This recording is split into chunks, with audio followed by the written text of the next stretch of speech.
(47명이) 숨진 밀양 세종병원 참사의 책임을 물어 검찰이 병원 이사장에게 징역 12년을 구형했습니다. 경남은 사흘째 초미세먼지가 나쁨 단계를 보여 시민들이 큰 불편을 겪고 있습니다. 미세먼지는 모레쯤 해소될 것으로 보입니다. 세월호 참사 때 운항이 중단된 삼천포에서 제주 간 여객선 운항이 빠르면 2020년쯤 재개될 것으로 보입니다. 안녕하십니까. 이어서 경남 소식 전해드립니다. 올해 초 150여 명의 사상자를 낸 밀양 세종병원 화재가 다음 달이면 발생 1년이 됩니다. 검찰은 대표적인 인재라며 이사장에게 징역 12년을 구형하고 우리 사회에 경종을 울려야 할 필요성을 강조했습니다. 보도에 손원혁 기자입니다. 고령의 환자 등 47명이 숨지고 112명이 다친 밀양 세종병원 화재. 검경의 수사를 통해 병원 측이 임의로 방화문을 철거하고 비상발전기도 제대로 갖추지 않은 사실이 드러났습니다. 불법 증축과 부실한 소방, 전기점검 등 복합적인 사고 원인과 관련해 병원 관계자 4명에게 적용된 주요 혐의는 업무상 과실치사입니다. 오늘 열린 결심 공판에서 검찰은 의료재단 손모 이사장에게 징역 12년에 벌금 1,000만 원을 선고해달라고 재판부에 요청했습니다. 또 행정이사에게는 징역 5년에 벌금 500만 원, 병원장에게는 징역 3년을 구형했습니다. 검찰은 앞서 지난해 세종병원에서 3차례 누전이 일어나 이들이 전기적 화재 가능성을 알고 있었지만 아무런 대비를 하지 않았다며 대표적 인재라고 지적했습니다. 피고인 측은 주의 의무를 게을리한 인재라고 인정하고 책임을 통감한다고 밝혔습니다. 죄송합니다. 너무 죄송합니다. 가족분들께 하시는 말씀이 아니, 유가 돌아가신 분하고. 재판에 참석한 유가족들은 안전불감증이 불러온 참사라며 우리 사회의 경각심을 촉구했습니다. 이 소방법이라든가 건축법 그리고 또 안전을 우선시해서 업무를 집행해서 두 번 다시 이제 불행한 사고가 발생하지 않는 그런 좀 안전한 나라가 되도록. 대형 인명피해로 이어진 밀양 세종병원 화재 책임자들에 대한 법원의 선고는 내년 2월 1일에 내려질 예정입니다. KBS 뉴스 손원혁입니다. 경남 전역이 사흘째 뿌연 공기에 갇혀 있습니다. 이 미세먼지 발생이 많은 계절에다 대기 정체가 계속되고 있기 때문인데요. 이런 답답한 상황은 주말 내내 계속될 것으로 보입니다. 이대원 기자입니다. 오늘 오후 창원 불모산에서 바라본 시내 모습입니다. 어디가 어딘지 구분이 어려울 정도로 도심 전체가 회색빛. 가시거리는 평소 절반에 불과합니다. 국내외에서 발생하는 미세먼지에 안개까지 겹친 데다 대기 순환이 원활하지 못한 탓입니다. 대기 정체로 인해서 공기 흐름이 지금 원활하지 않습니다. 오염 물질이 계속 대기 중에 지금 축적이 되면서 미세먼지 농도가 지금 올라가고 있는 중입니다. 평소 세제곱미터당 40 마이크로그램 내외 수준이던 창원의 초미세먼지 농도가 오후 들어 매우 나쁨 단계인 90까지 치솟았습니다. 공장이 많은 김해 지역은 물론 거제와 통영 등 남해안도 어제와 오늘 초미세먼지 농도가 2시간 연속 매우 나쁨 단계에 머물면서 주의보까지 발령됐습니다. 경남 전체로 보면 나쁨 단계가 사흘째 이어지고 있는데 기상청은 모레나 돼야 나아질 것으로 보고 있습니다. 고기압 가장자리에 들어 풍속 혹은 초속 2m 내외로 약한 상태입니다. 모레인 일요일 오후부터 대륙 고기압의 확장으로 차가운 북서풍이 강하게 불면서 대기 정체는 해소되겠지만 경상남도는 중국발 스모그가 더욱 기승을 부리는 내년 2월부터 공공기관 차량 이부제와 노후 차량 운행 제한 등 수도권에 준하는 초미세먼지 대응책을 시행할 계획입니다. KBS 뉴스 이단입니다. 사천 삼천포항과 제주도를 오가는 카페리 여객선이 운항 중단 4년여 만에 되살아날 움직임을 보이고 있습니다. 경남에서 유일하게 제주도를 오가는 여객선 항로가 재개돼 지역 경제에 활력이 될지 주목됩니다. 보도에 황재락 기자입니다. 사천 삼천포항과 제주도를 오가던 11,000톤급 카페리 여객선. 세월호 참사가 일어났던 지난 2014년 운항 중단으로 발이 묶였고 선사 측이 대체 여객선을 구하지 못해 취항 2년여 만에 백길도 사라졌습니다. 그러던 가운데 최근 부산의 한 해운업체가 삼천포와 제주 여객 항로의 정기 여객 운송 사업자로 선정됐습니다. 해당 업체는 5톤 트럭 150대와 승객 600명을 실어 나를 2만 톤급 여객선을 건조해 주 4회 왕복 운항한다는 계획입니다. 저반 시설이라든지 아니면 여객 편의시설 확보 계획이 적정한지 그런 걸 다 감안해가지고 이 업체는 이제 80점 다행히 넘어가지고 그때 사업자로 이제 선정된 거죠.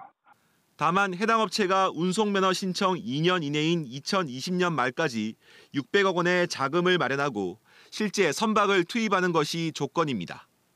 사천시는 대규모 투자가 필요한 사업이기에 일단 신중한 입장을 보이면서도 항로 재개 추진 소식에 반가운 입장입니다. 대합실도 리모델링 한다든가 도색을 하는 지원을 아끼지 않을 거고 그리고 진입로 보장도 저희들은 검토하고 있습니다. 불 꺼진 항구라는 오명 속에 침체를 겪던 사천 삼천포항이 제주 백길이 되살아나면서 다시 활력을 찾을 수 있을지 주목됩니다. KBS 뉴스 황드락입니다. 경남에서는 13년 만인 오는 2023년 전국체전을 김해에 유치하려는 열기가 높아지고 있습니다. 조선과 기계 등 여러 경제 사정이 어려운 만큼 무엇보다 지역을 살리는 경제체전이 되도록 한다는 데 주력하고 있습니다. 김대진 기자입니다. 대한체육회 전국체전 실사단을 맞이하는 열기는 뜨거웠습니다. 경상남도 행정부지사와 김해시장을 비롯해 경기단체와 많은 시민이 시청 앞에서부터 실사단을 환영했습니다. 정관계 인사들이 총출동에 지원에 나선 보고회에서 유치 목표의 핵심은 경제체전입니다. 조선과 기계산업 등 여러 경제 사정이 어려운 만큼 하나로 힘을 합쳐 지역 경제를 살리는 데 주력하겠다고 밝혔습니다.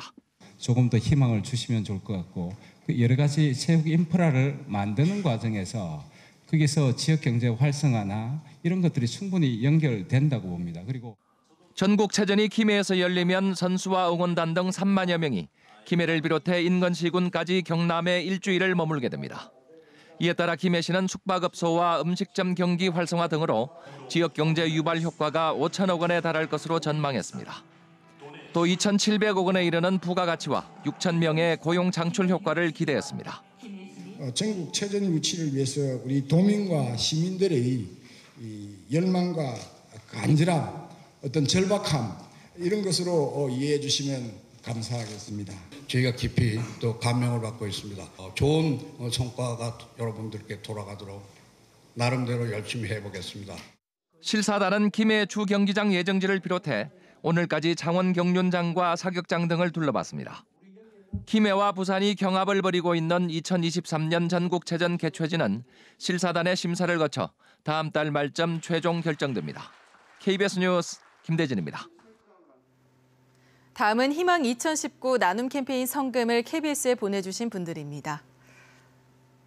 세무사 신용술 씨 600만 원, 주식회사 IPK 칠서공장 임직원 100만 원, 마산 내석 코오롱 하늘채 1차 아파트 분여회 50만 원, 창원 발림동 트리비앙 분여회에서 50만 원을 맡겨주셨습니다. 성금을 보내주신 분께 감사의 말씀 드립니다.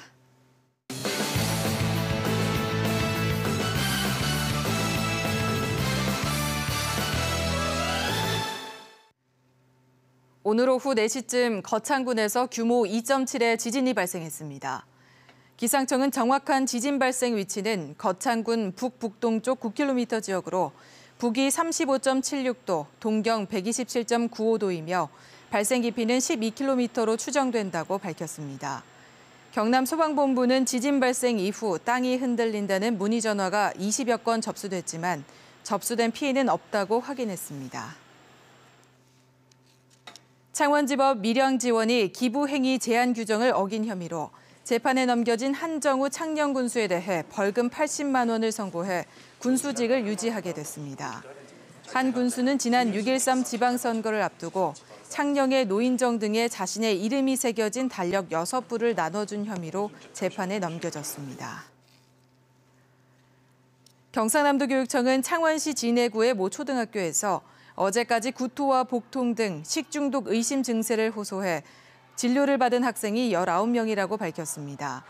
교육청은 의심 증세 학생들로부터 노로바이러스가 검출됐으며 외부 감염 등의 무게를 두고 역학조사를 벌이고 있습니다. 해당 학교는 방학을 일주일 앞당겨 어제부터 겨울방학에 들어갔습니다. 내년부터 프로야구 NC다이노스가 홈구장으로 쓸 새 야구장 이름이 창원 NC파크로 최종 결정됐습니다. 창원 마산회원구의 옛 마산종합운동장을 헐고 1,270억 원을 들여 내년 2월 28일 완공될 예정인 새 야구장 창원 NC파크는 내년 프로야구 시즌 개막에 맞춰 문을 열 예정입니다.